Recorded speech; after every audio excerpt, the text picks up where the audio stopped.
la vraie histoire pour les jeunes, aujourd'hui, souvent surdiplômés, avec une difficulté d'entrer sur le marché du travail, avec énormément de compétition, avec énormément de gens qui sont sur les mêmes créneaux, qui savent faire les mêmes choses et qui ont écrit le même CV, tous très beaux, sur des très beaux ordinateurs, avec des très belles imprimantes couleurs, mais c'est toujours le même CV. Et quand vous en recevez 2000, vous avez 2000 fois le même CV.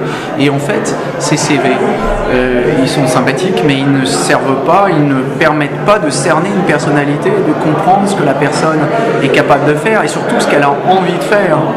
Et ce que je vois souvent dans les écoles, ça a évolué d'ailleurs au fil des années. Au début, c'était est-ce que vous avez un compte Facebook? Non. LinkedIn? Non. Viadeo? Non. Puis au fur et à mesure, dans les 4 dernières années, ça a été Facebook? Oui. Mais rien pour le reste. Puis après, maintenant, on commence à avoir Viadeo et LinkedIn. Et la dernière question, c'est est-ce que vous avez un blog? Et là, la réponse est uniformément non. Et en général, ça se finit par oui, mais monsieur, on n'a rien à raconter. Et je pense que c'est là que ça se passe. Si les jeunes ont envie de travailler et de trouver un travail et de se positionner sur ce marché du travail, je ne donne pas de recette pour résoudre le chômage, c'est pas ça, j'ai pas. Mais j'ai une recette pour se positionner sur ce marché du travail. Eh bien, il faut qu'ils partent à la recherche de ce que Daniel Porot appellerait le marché caché. Et pour se positionner sur ce marché caché, eh bien, les médias sociaux ont une utilité.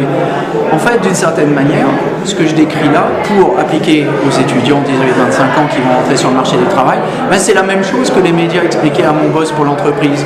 Je suis, moi, jeune, 18-25 ans, qui vais rentrer sur le marché du travail, un produit qui doit me vendre sur le marché et qui a des caractéristiques un peu comme l'entreprise qui a son produit, son service et qui doit le vendre sur son marché et qui va utiliser les médias sociaux comme un moyen détourné et de déclencher des conversations, d'ouvrir son réseau et de créer des rencontres et surtout de déclencher des passions.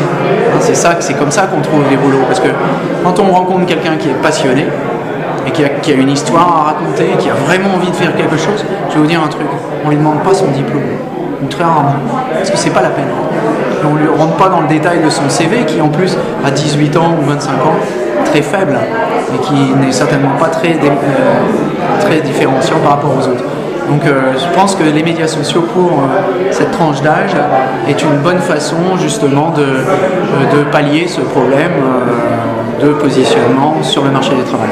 Et juste pour finir, sur les jeunes qui sont déjà en entreprise, qui liraient votre livre, est-ce que les recettes pour lancer, pérenniser, développer l'entrée des médias sociaux de l'entreprise, est-ce qu'elles sont applicables à toutes les enseignes? Alors, on peut faire des médias sociaux dans toutes les entreprises, d'une manière ou d'une autre, qui n'est certainement pas la même d'une entreprise à une autre.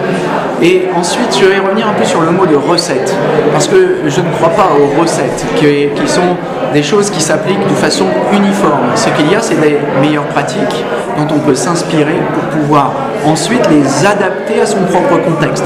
Et ça, c'est indispensable. Donc oui, on peut utiliser ces meilleures pratiques pour les adapter à son contexte, mais surtout pas appliquer des recettes. Si vous appliquez des recettes, vous allez vous planter. C'est pas comme ça que ça marche. Merci beaucoup. Je vous en prie.